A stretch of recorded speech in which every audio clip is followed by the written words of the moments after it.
Yes, you. Welcome to the You're Not Getting Any Younger podcast, a podcast for people who want to disrupt their lives for a good reason, to make it count. I'm your host, Jen Glantz, and every week I'll drop a new episode with stories from real people just like you, who woke up one morning and decided to make big changes, starting with small things.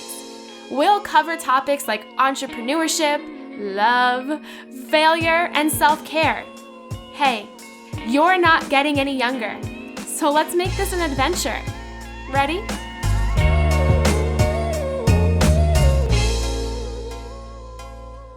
Today's episode is brought to you by jenglantz.com, where you can find the kind of online courses that you've always wanted to take, but couldn't find in your local area or didn't have time to leave your house for. Yes, that's right. From your couch, you can completely learn a new skill set, change your life, and get started on your biggest dreams. Right now, we have 3 online courses available. We have a personal branding course, a start your own side business course, and finally, a course to help you do your own PR. Head on over to jenglantz.com/courses and find out more about enrolling today.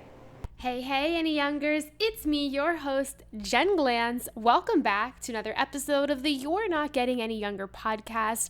I'm here in Brooklyn. I'm still in Brooklyn. What month is it these days? I don't even know. It's just another month of 2020 and the year's almost over, but I'm still here, you're still here, and let's make the most out of the time that we have left in this year. Not in this world, in this year. Let's just go year by year these days, my friend.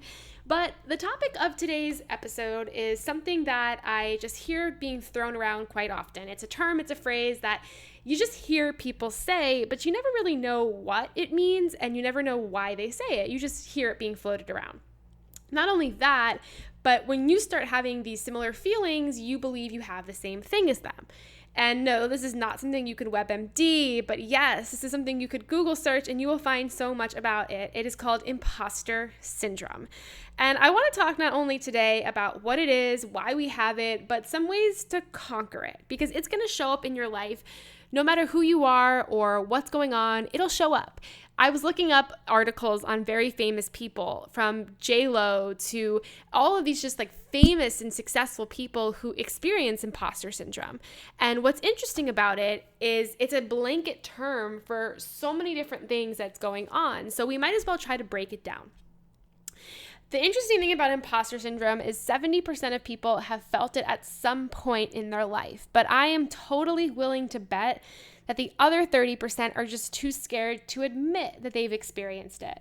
So why does this feeling like a fraud suddenly just show up in our lives, especially when we're about to go after something we want, whether it's a job opportunity or a first date asking somebody out or just writing an email and pressing the send button?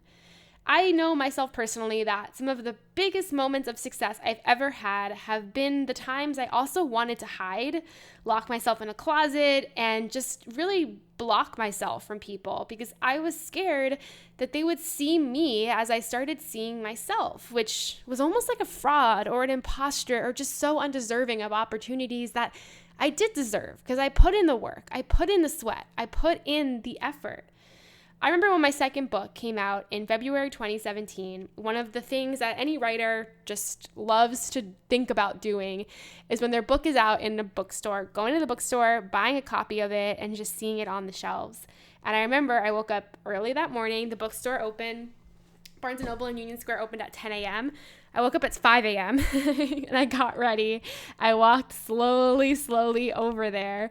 And I remember just finding the book in the bookstore, and the sense of pride I had hoped for and I thought would be there was drowned out by this feeling of, do I deserve this? And what if people see the book and think, Jen, like she's not really a good writer? And all of these just negative thoughts and emotions swept through me.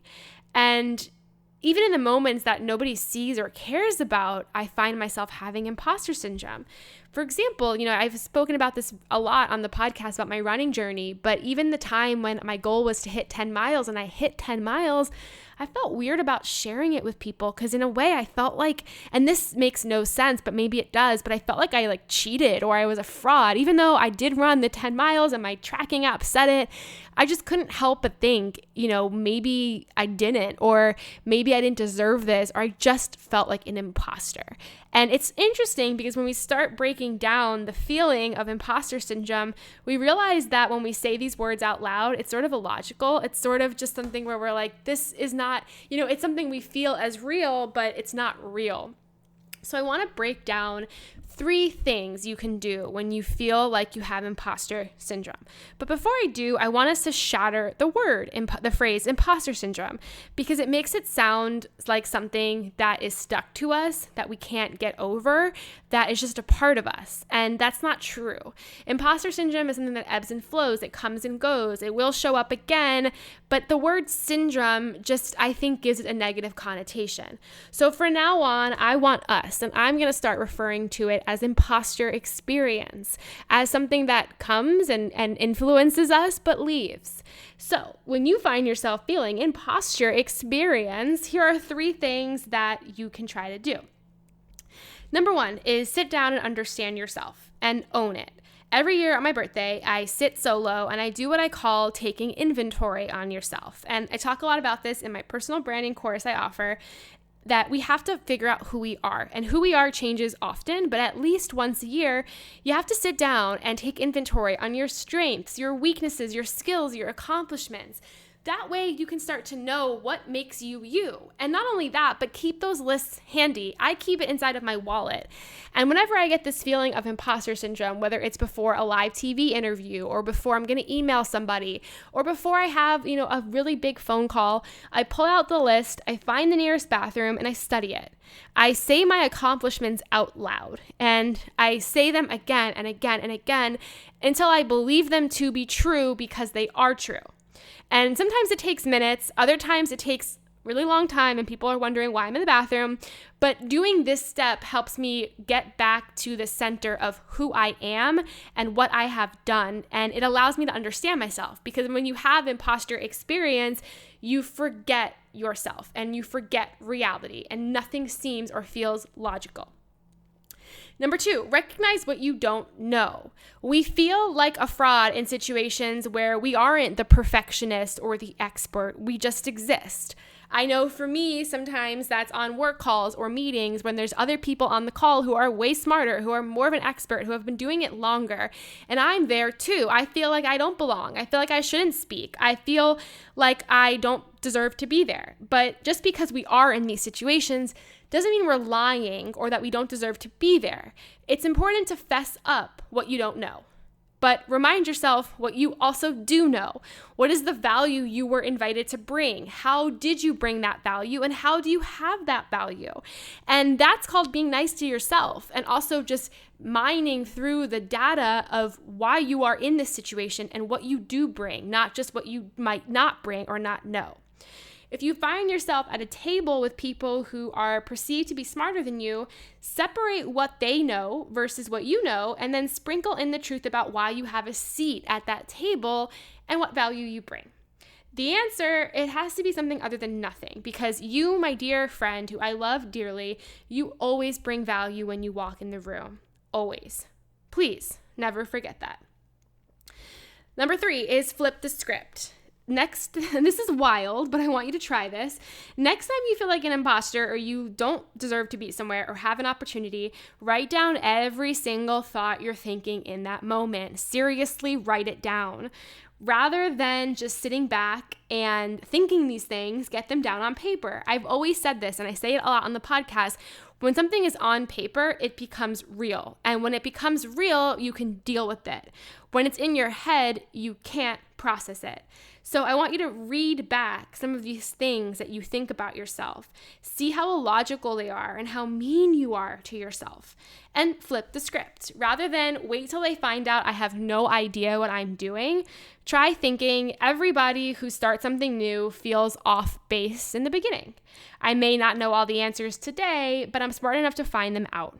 So take the things that you're thinking that hold you back and instead reword them and rephrase them to have sparks of truth, to be more realistic.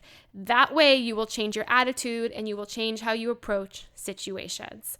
Imposter experience is something we will all experience again and again and again. It's never going to go away. I won't lie to you, but it does fade away and we do handle it faster. And if you use these 3 tips, I really do believe when you are faced with situations where you don't feel good about yourself, you have the factual truth to help you rise up and to help you have those positive thoughts and memories about yourself. Because when you have imposter experience, you forget the truth about you. And when you're walking around without the truth about you, you are a million different people, and none of those people are what you want to be. Wishing you a lot of luck and love, and know that I'm here for you. Come hang out with us in the Secret You're Not Getting Any Younger Facebook group. Send me a DM on Instagram. I'm at Jen Glantz. Send me an email, jenglantz@gmail.com. Check out some of my courses. There's new ones every month, jenglantz.com/classes. And until next week, all my love, Jen Glantz. Hey you! Thank you for listening to the You're Not Getting Any Younger podcast. There are hundreds of thousands of pods out there, so thank you for listening to this one. You can find the show notes for this week's episode up on our website, anyyounger.com. Subscribe, rate, and review the You're Not Getting Any Younger podcast on iTunes so that other ears around the world can listen too. Oh, and join our secret You're Not Getting Any Younger Facebook group, where over 1,000 people are talking about how to disrupt their lives, for good reason, to make it count. Until next week, all my love, Jen Glantz.